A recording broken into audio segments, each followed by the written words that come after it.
So today I'm behind the wheel of the 2023 Volkswagen Golf R, and I'm going to take some time to go through the interior of this thing.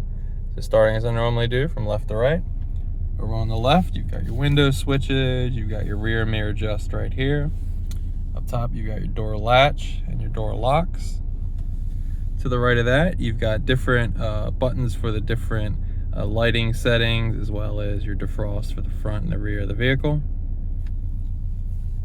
Moving to the right, you have a full, crisp, clear digital gauge cluster. And this can be adjusted between different views and different color schemes depending on what drive modes that you are in. But I'm gonna kind of cycle through the different views right now.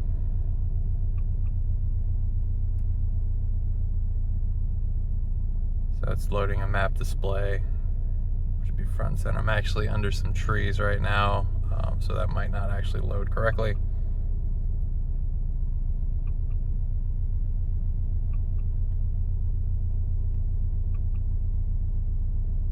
And then back where I started, this is kind of where I leave it when I use it. So over on the left and the right, I currently have a boost gauge as well as a compass. Now both of those bubbles can be adjusted. So starting with the left, you can adjust starting at the bottom because it's easier, I'm closer to it. Torque distribution, the engine start, stop. Oh, I'm too slow.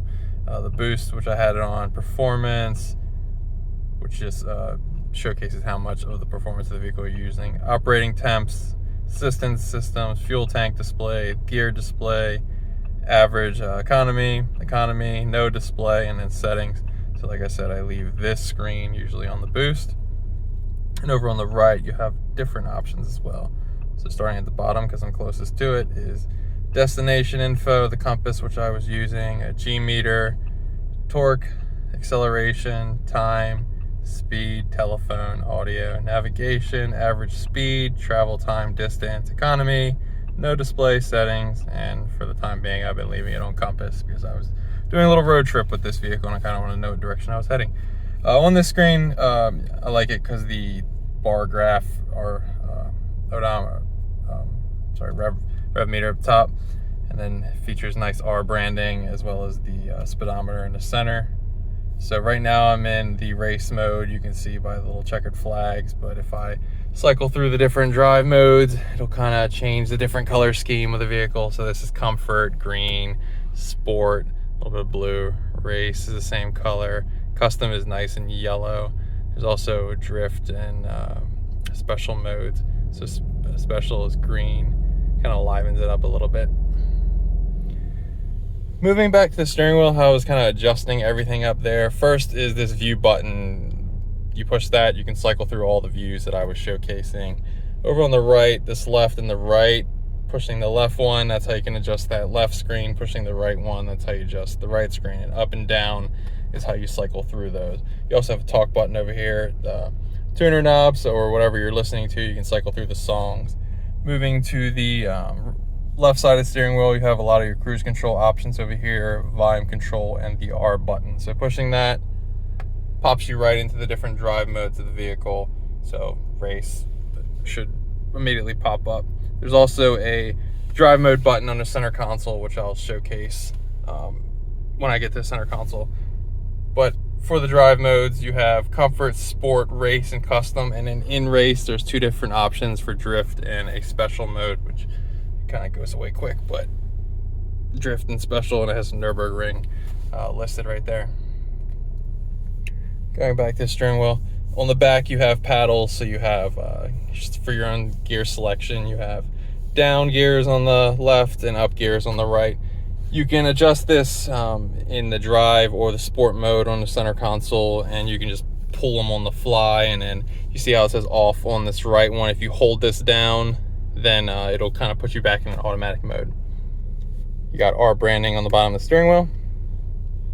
And now I'm gonna show you the navigation display. So this is kind of the app bubble screen.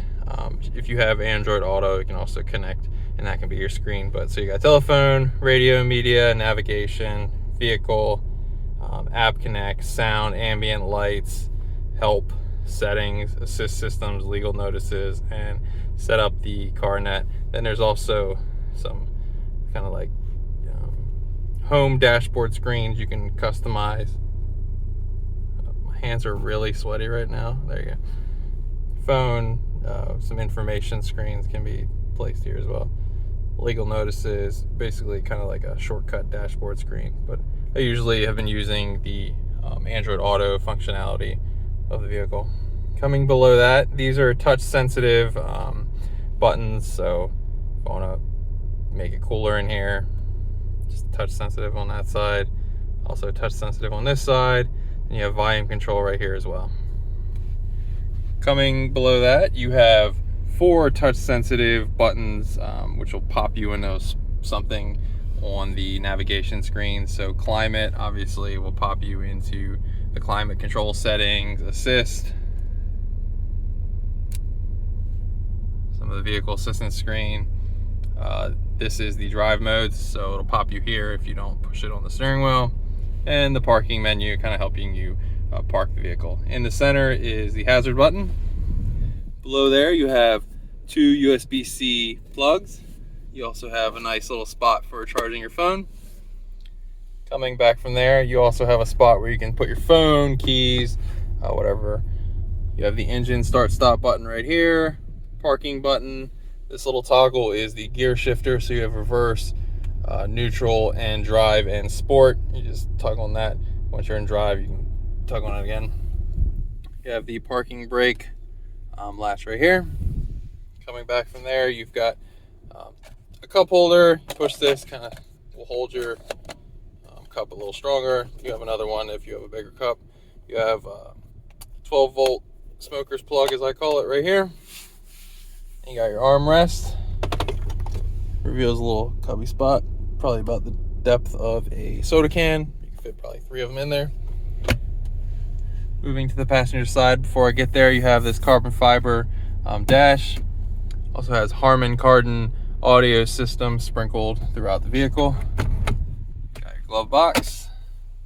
That carbon fiber goes to the door panels as well. Seats feature our branding on them in the front. The rear seats feature kind of a carbon fiber hue on them. No sunroof in this vehicle, but features some lighting options, SOS button up top. That is pretty much the interior of the 2023 Volkswagen Golf R. If there are some options on the interior I didn't go in depth enough on, be sure to leave your questions or comments below, and I'd love to find you an answer.